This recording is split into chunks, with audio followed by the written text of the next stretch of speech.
미래통합당이 차명진 경기 부천병 후보를 제명할 움직임을 보이자 당 홈페이지 자유 게시판에는 이를 반대하는 내용의 글들이 폭주하고 있습니다.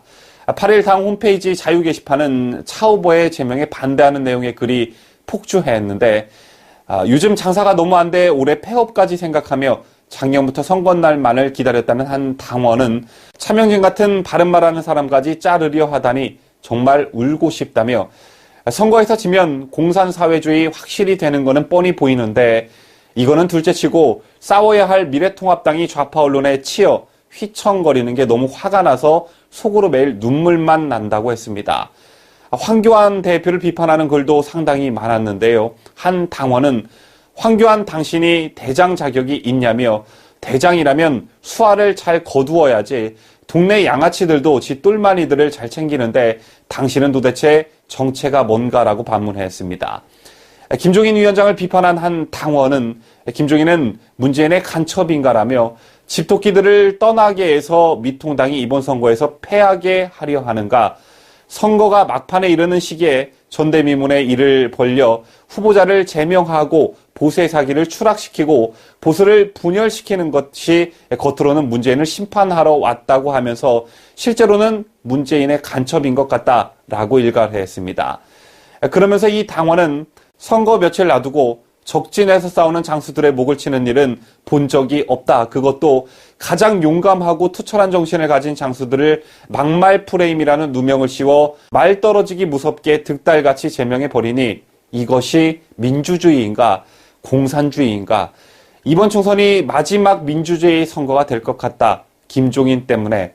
황교안은 지도자가 되어 적과 동지를 구분하지 못하고 이번 선거에서 패한다면 본인이 죽는 것은 상관없지만 나라가 망할 텐데 이를 어쩌면 좋단 말인가라며 한탄했습니다.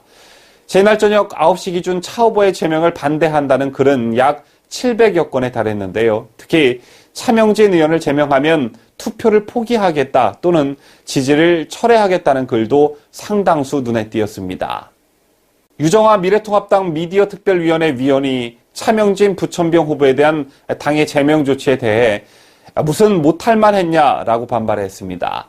위원은 이날 페이스북을 통해 차 후보 제명 기사를 첨부하며 차 후보가 뭘 잘못했다고 제명까지라고 반문하며 이같이 말했습니다. 그는 그러면서 우리 당을 위해 몸바쳐온 후보들을 이런 식으로 더는 말하지 않겠지만 저들 더불어민주당의 도덕성 문제를 수면 위로 올릴 수 있는 기회에 같은 편 장수를 베어서 그들 앞에 던져준 꼴이 아쉬워서 그런다라고 덧붙였습니다. 법조인 출신인 그는 자유한국당 인재 영입 케이스 중 하나였으나 이후 미래한국당으로 당적을 옮겨 비례대표 공천 신청을 했다가 명단에 오르지 못하자 통합당으로 복귀했습니다.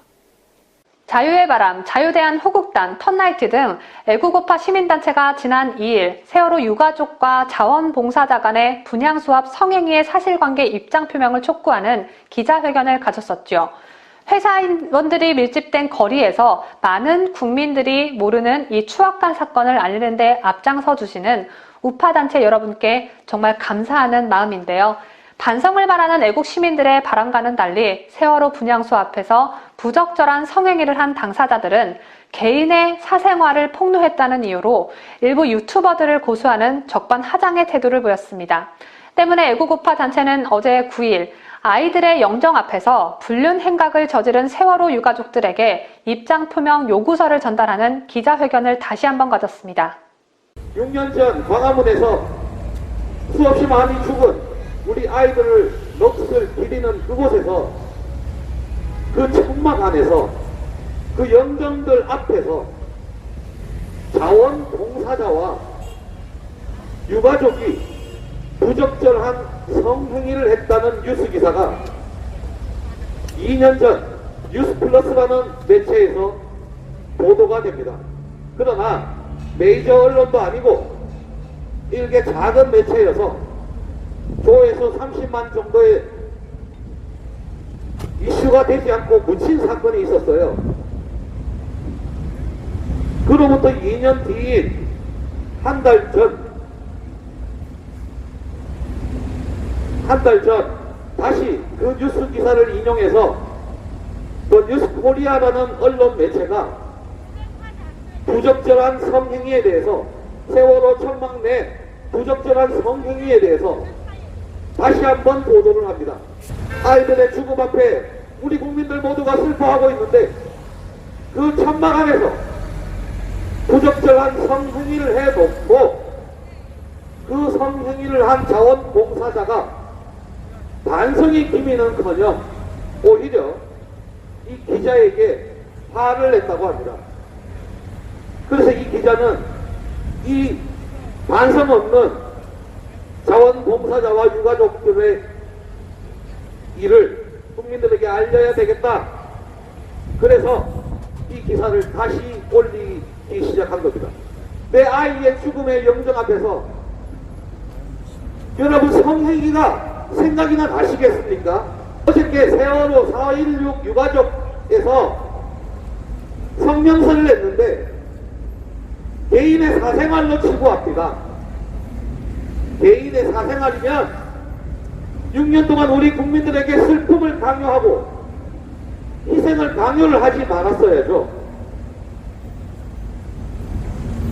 막대한 천문학적인 숫자로 지원이 됐고 보상이 이루어졌고 지금도 이곳 이 비싼 명동 땅에 중앙우체국 건물 4개 층을 해마다 150억을 써가면서 운영 중인데, 그러면 개인의 사생활이라고 해서 세월호 천막 아이들의 영정 앞에서 부적절한 성행위를 했으면 국민들 세금으로 보상받지 말아야죠.